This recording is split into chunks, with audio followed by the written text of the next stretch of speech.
ठुमरे ठुमरे।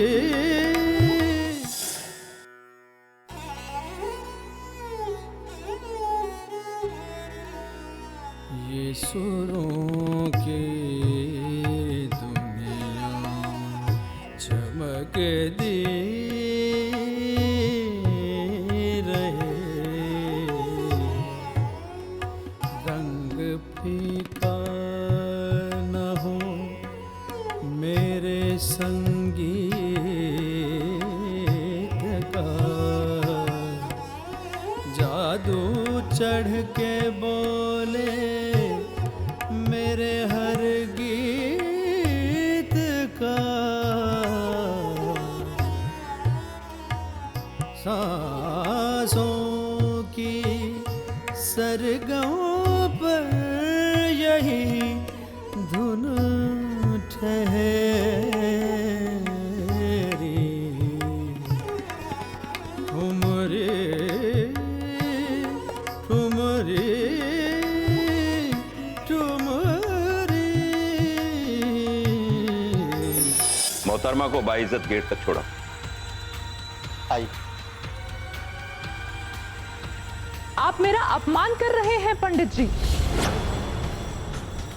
आपको मेरी ताकत का बिल्कुल भी अंदाजा नहीं है। अच्छा ही हुआ कि वो दूर चली गई। जो मेरे माँ बाबा की इज्जत नहीं कर सकता ना माँ, उससे मैं कोई रिश्ता नहीं रखूंगी।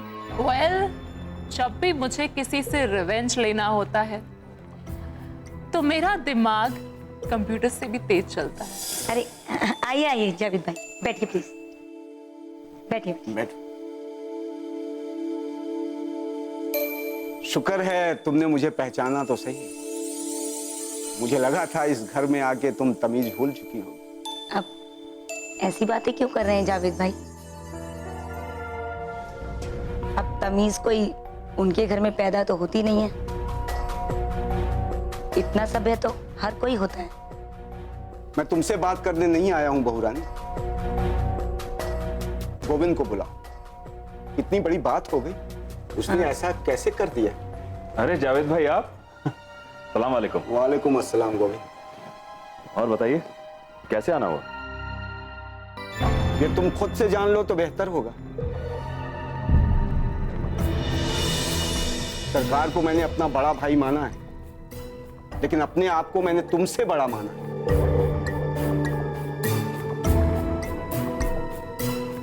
बेशक जावेद भाई आप बड़े हैं, लेकिन इसमें कहने की कोई क्या बात?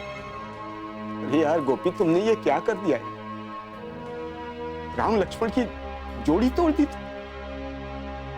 जावेद भाई, आप भाई साहब का स्वभाव तो जानते हैं। उनके सिद्धांतों के सामने किसी की भावनाओं की कोई कदर नहीं। ना ही किसी की कोई हस्ती है और ना ही किसी की कोई जिंदगी है।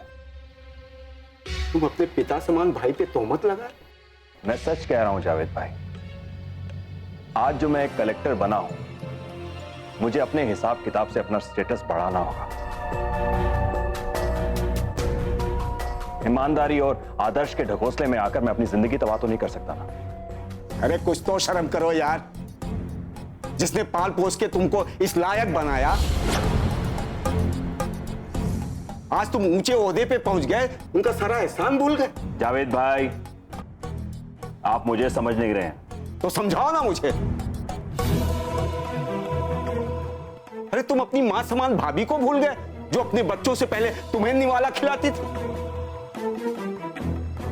जावेद भाई प्लीज इस रामायण को यहीं पर खत्म कर दीजिए प्लीज। माया, मैं बात कर रहा हूं ना। क्या बात कर रहे हैं आप? इनको इस तरीके से बात करने का हक किसने दिया, बताइए जरा।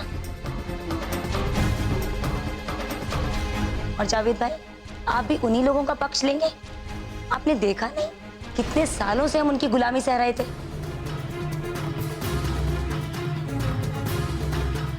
कितने सालों से उनकी चाकरी कर रहे थे, अभी भी आप उनकी तरफदारी कर रहे हैं।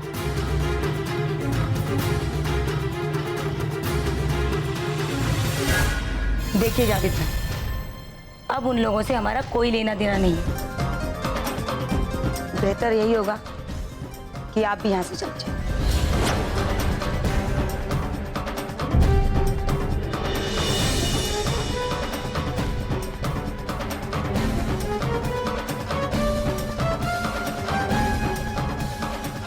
अब यहाँ आकर मैंने गलती कर दी। निकलना खुल्द का आदम से सुनते आए थे, लेकिन बड़े बेआबरू होकर तेरे कूचे से हम निकले।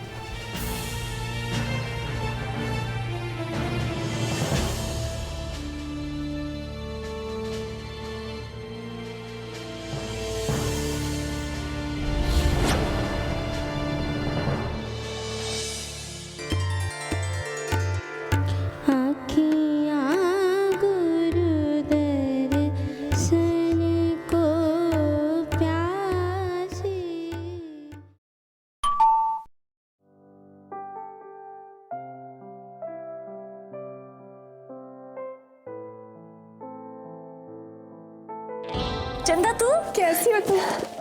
कैसी है? मैं ठीक हूँ, तुम कैसे हो? और आज इधर का रास्ता कैसे भूल गई? मैं मामा के घर गई थी, आते ही पता चला तेरे घर में चोर घुस आया था। भगवान जाने चोर था कि कौन था। माँ ने तो उसे पुलिस के हवाले कर दिया। तू बता, अपने मामा के यहाँ सगाई के लिए गई थी? हाँ, तुझे कैसे पता चला? अरे मैंने तो यूं ही कह दिया। अच्छा सुन, मेरी माँ को मत बताना हाँ, वरना मेरे पीछे पड़ जाएगी। तू भी शादी कर लेना। क्यों? बच्चे पैदा करने के लिए? शादी करने से अच्छा है पढ़ लिख कर अपने पैरों पर खड़े हो जाना। तू इसलिए तो शादी नहीं कर रही ताकि आंटी अकेले हो जाएंगी तेरी शादी के बाद? यही समझ ले। पता है, मुझे इस देश की बहुत बड़ी ठुमरी गायिका बनना है। अरे ठुमरी से याद आया, तेरे वो गुरु द्रोणाचार्य। द्रोणाचार्य? अरे वही जिनके लिए तू एकलव्य बनी तपस्या करती फिरती है। ओह, मेरे गुरु पंडित जी। हाँ, वो फैजाबाद आ रहे। क्या?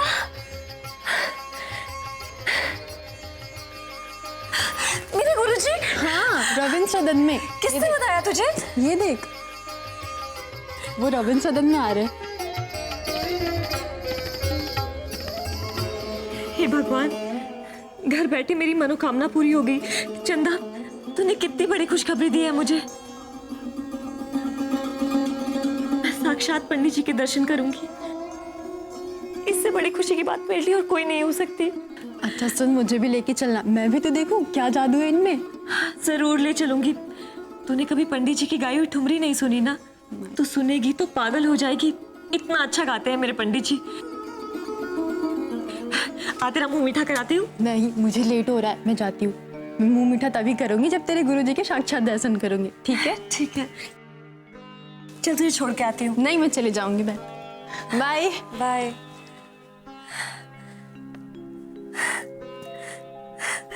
मेरे गुरुजी आ रहे हैं।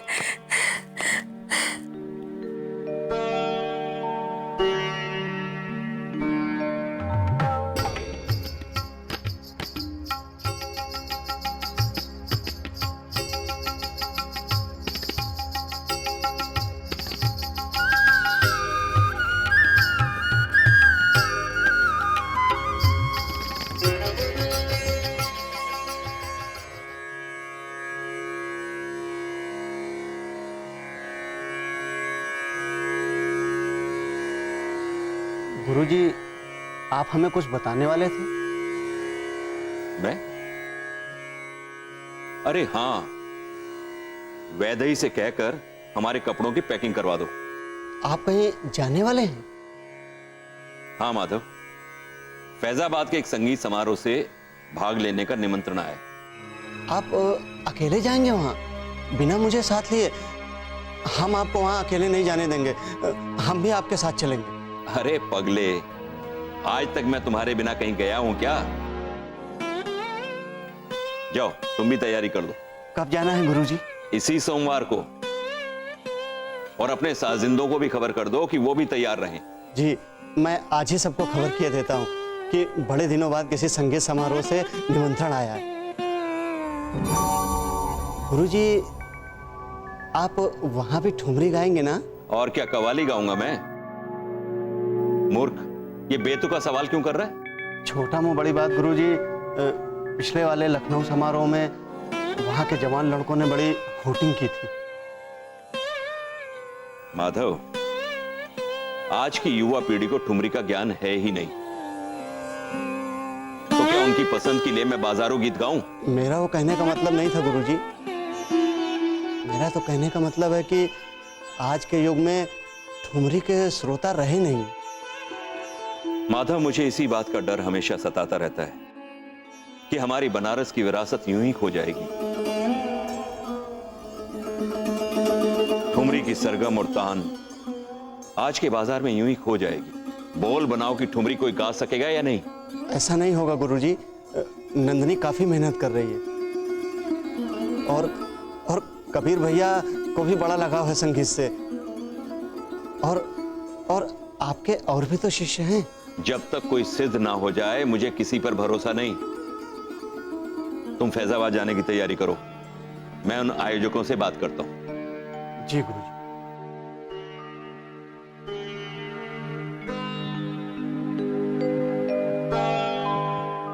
माँ, आज मुझे बहुत बड़ी खुशखबरी मिली है। कौन सी खुशखबरी?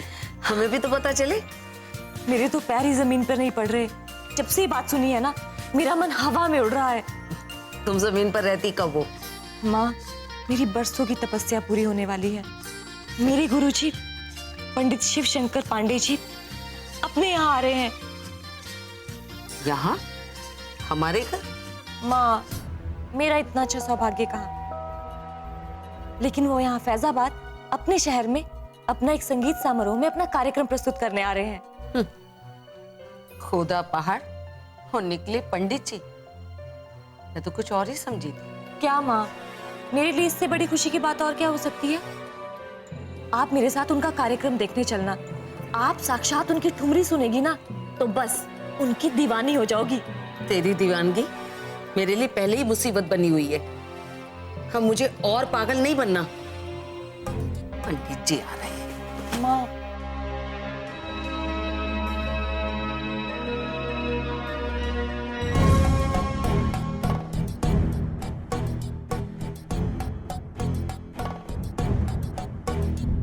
और मेरी जिठानी तो इतनी तेज कि क्या बताऊं। मुखी तो इतनी मीठी, एकदम मीठी मीठी बात। तुम्हारी माँ का फर्ज उस वक्त कहा था जब उनके पति ने हमें धक्के देकर बाहर निकाला था। पूछना जरा जाकर अपनी माँ से। मेरी अपनी ही चाची हमारे जान की दुश्मन बन गई। ये बात मेरे दिलो दिमाग से छाई हुई। जितना भी भुलाने की कोशिश करूं, रह रहकर याद आ ही जाती है। नंदिनी, बेटा क्या बात कर रही हो अपने आप से? कुछ नहीं माँ, बस यूं ही। तुम्हें क्या हो गया है बेटा? जब से तुम माया के घर से आई हो तब से गुमसुम रहती हो। उसकी बात को इतना दिल पे मत लो। कैसे ना लूं माँ? माँ को इतना बुरा कैसे हो सकता है? किसी के हमें बुरा बोलने से हम बुरे नहीं हो जाते। हाँ, अगर कोई बाहरी इंसान कहता इतनी तकलीफ नहीं होती। ये तो मेरी अपनी चाची है और हमारे साथ रहती थी। बेटा इतनी दुखी मत हो, मैं बात करूंगी उससे। नहीं माँ, वो आपको भी माने। किसी को उनसे कोई भी बात करने की कोई जरूरत नहीं। ऐसे कैसे? जिसने मेरी बेटी का दिल दुखाया है, मैं उससे जरूर बात करूंगी।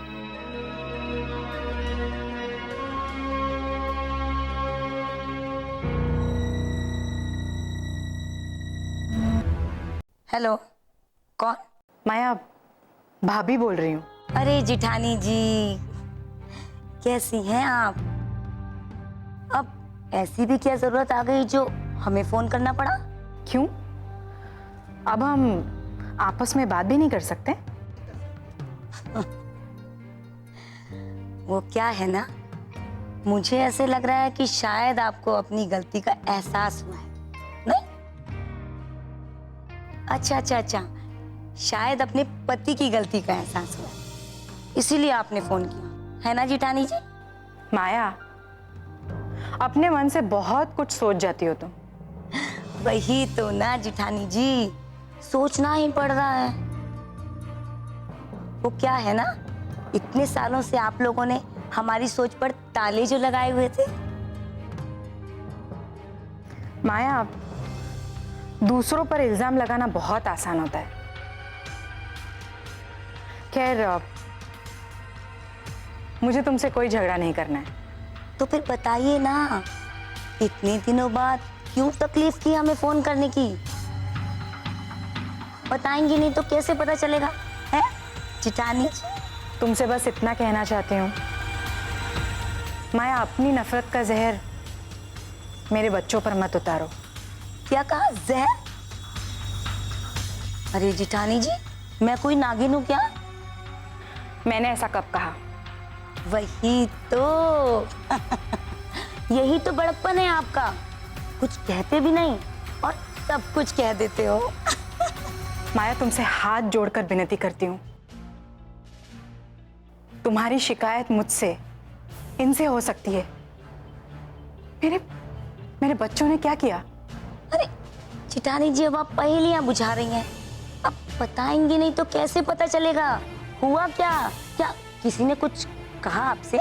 किसने क्या कहा ये तो तुम अच्छी तरह जानती हो।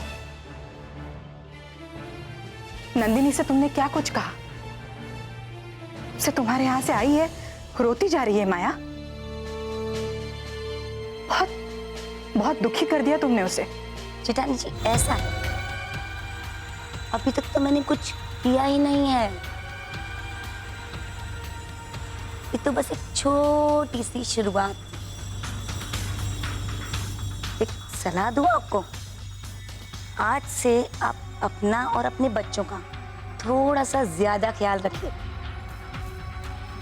वो क्या है ना, अब ये माया बताएगी आप कि देवरानी और जिठानी में असली रिश्ता क्या हो, समझे आप?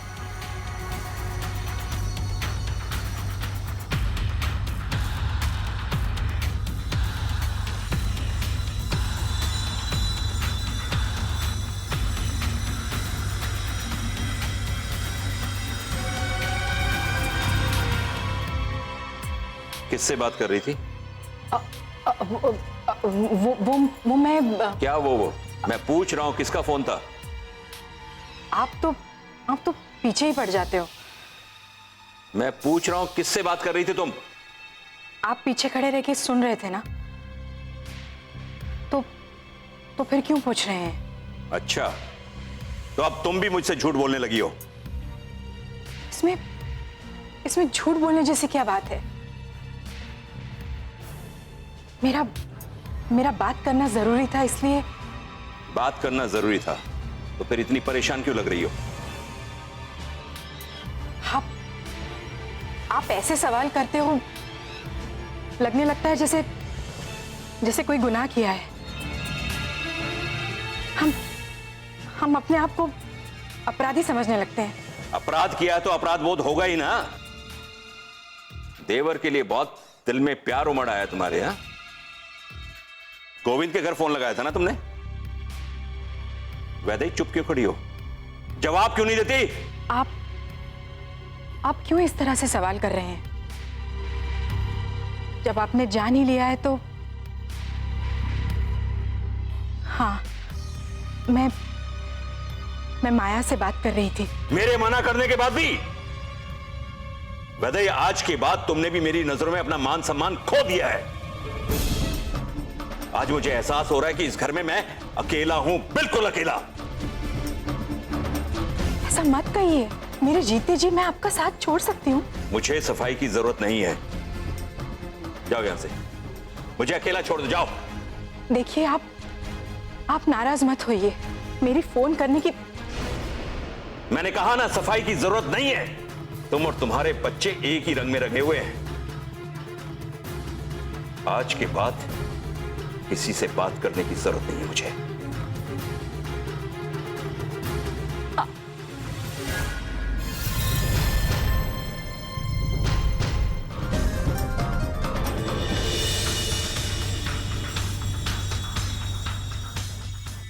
गुड इवनिंग मैडम, मैं आ गया। माया, अरे भाई क्या बात है, ऐसे गुमसुम क्यों खड़ी हो? हा? मुझे देखकर मुस्कुराई भी नहीं, मुझे देखकर कोई खुशी भी नहीं। आखिर हुआ क्या है? तुम्हें कुछ भी कहने का कोई फायदा है क्या? मिट्टी के माधो हो तुम। अरे ऐसा तुम्हारा मूड क्यों खराब है? अरे मैंने जब सुबह फोन किया था ऑफिस से, तब तक तो सब ठीक था। शाम होते होते क्या हो गया आखिर? क्या हुआ है? अच्छा वो सब छोड़ो, तुम ये बताओ, क्या तुम अपना ट्रांसफर किसी दूसरे शहर में करा सकते हो? ट्रांसफर? मतलब ये ट्रांसफर कहाँ से आ गया बीच में? अरे अब दूसरे शहर में रहेंगे तो कम से कम तुम्हारे भैया भाभी से छुटकारा तो मिलेगा। माया, तुम साफ साफ बताओ आखिर तुम कहना क्या चाहती हो, प्लीज। आज तुम्हारी प्यारी सती सावित्री भाभी माँ का फोन आया था। अरे अच्छा, तो आज भाभी का फोन आया था। चलो उन्हें हमारी याद तो आई। ऐसा कुछ भी नहीं जैसा आप सोच रहे हैं। उन्हें कोई तुम्हारी याद नहीं आई थी। तो फिर? उन्होंने फोन मुझे धमकी देने के लिए किया था। वो तो तुम्हारा लिहाज करके कुछ नहीं बोली। मतलब भाभी का तुम्हें फोन आया था, वो भी धमकी देने के लिए, और उन्होंने तुम्हें धमकी दी और तुम चुपचाप डर के उनकी धमकी सुनती रही। ये बात कुछ हजम नहीं हो रही है। क्या मतलब? मतलब ये, मैडम मैं आपका पति हूं, मुझे पता है तुम कब कहां क्या बोलोगी, ये मुझे पता है। रियली? तो बताइए मैंने क्या जवाब दिया होगा उनको? पहले ये बताओ कि भाभी ने धमकी क्या दी थी तुम्हें? अरे वो मुझे अपने बच्चों से दूर रहने के लिए कह रही थी। उनको लगता है हम उनके बच्चों को भड़का रहे हैं, लेकिन वो तो अपनी मर्जी से आए थे ना। बताइए। हाँ, उन्होंने बोला था कि वो भैया भाभी को बिना बताए आए हैं। वही तो, उन्हें क्या लगता है कि हम उनके बच्चों को भड़का रहे हैं। जब उनके पास थे तब भी उन्हें चैन नहीं था, अब उनसे अलग रह रहे हैं तो भी शांति नहीं है। हम जाएं तो जाएं कहाँ? मेरी समझ में ये नहीं आ रहा कि भाभी ने सिर्फ इस मकसद के लिए फोन किया था। अरे तो क्या मैं झूठ बोल रही हूँ? अरे मैं ही बेवकूफ हूँ जो तुम्हें सच सच बता रही हूँ। तुम्हें तो आज भी अपनी भाभी पे पूरा भरोसा है। अरे मैं तो बस। छोड़ो ना, जहाँ से इतना दुत्कार कर धक्के देकर तुम्हें बाहर निकाला गया, आज भी वहां जाने को तैयार बैठे, लेकिन मैं ऐसा होने नहीं। अरे तुम तो ना फौरन नतीजे पर पहुंच जाती है। अरे मैं जब छोटा था ना तब से मैं भाभी को जानता हूँ। भाभी ना किसी को धमकी नहीं दे सकती है। अच्छा तो मैं झूठ बोल रही हूँ, कहानी बनाकर सुना रही है ना? माया प्लीज। अब कुछ मत बोलो। तुमने जो कहना था कह